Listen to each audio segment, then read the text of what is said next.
चतुर्थी कर्म बारात का कई दिनों तक ठहरना।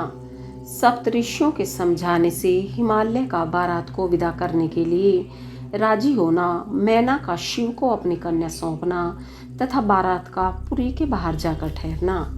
ब्रह्मा जी कहते हैं, तदंतर विष्णु आदि देवता तथा ऋषि कैलाश लौटने का विचार करने लगे। तब हिमालय ने जनसवासी में आकर सबको भोजन के लिए निमंत्रित किया।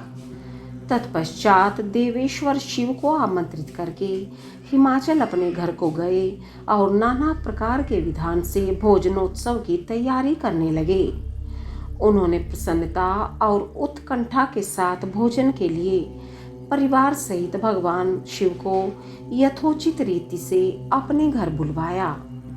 शंभु के, विष्णु के, मेरे, अन्य सब देवताओं के, मुनियों के तथा वहां आए हुए अन्य सब लोगों के भी चरणों को बड़े आदर के साथ धोकर उन सबको गिरिराज ने मंडप के भीतर सुंदर आसनों पर बिठाया। फिर अपने भाई बंधुओं को साथ लेकर उनके सहयोग से उन सब अतिथियों को नाना प्रकार के सरस पदार्थों द्वारा पूर्णतया तृप्त किया। मेरे, विष्णु के तथा शंभु के साथ सब लोगों ने अच्छी तरह भोजन किया। नारद विधिवत भोजन और आचमन करके तृप्त और प्रसन्न हुए सब लोग हिमालय से आज्ञा ले अपने अपने डेरे पर गए। मुने इसी प्रकार तीसरे दिन भी गिरिराज ने विधिवत दान, मान और आदर आदि के द्वारा उन सब का सत्कार किया।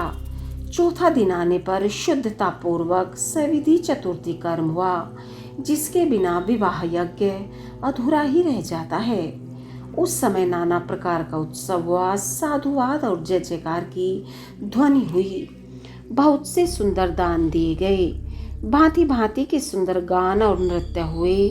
पांचवें दिन सब देवताओं ने बड़े हर्ष और अत्यंत प्रेम के साथ शैलराज को सूचित किया कि अब हम लोग यहाँ से जाना चाहते हैं, आप आज्ञा प्रदान करें। उनकी यह बात सुनकर गिरिराज हिमवान हाथ जोड़कर बोले, देवगण, आप लोग कुछ दिन और ठहरें तथा मुझ पर कृपा करें।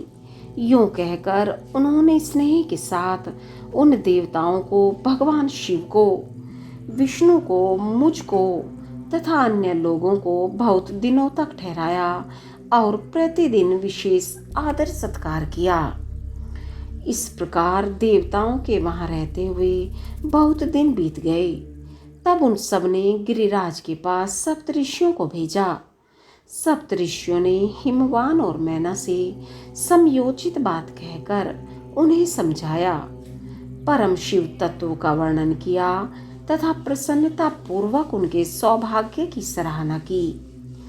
मुने उनके समझाने से गिरिराज ने बारात को विदा करना स्वीकार कर लिया। तत्पश्चात भगवान शंभु यात्रा के लिए उद्यत हो देवता आदि के साथ शैलराज के पास गए। देवेश्वर शिव देवताओं सहित कैलाश की यात्रा के लिए जब उद्यत हुए, उस समय मैना उच्च स्वर से रोने लगी और उन कृपानिधान से बोली। मैना ने कहा, कृपानिधे, कृपा करके मेरी शिवा का भलीभांति लालन पालन कीजिएगा। आप आशुतोष हैं, पार्वती के सहस्त्र अपराधों को भी क्षमा कीजिएगा। मेरी बच्ची जन्म जन्म में आपके चरणारविंदों की भक्त रही है और रहेगी। उसे सोते और जागते समय भी अपने स्वामी महादेव के सिवा दूसरी किसी वस्तु की सुध नहीं रहती।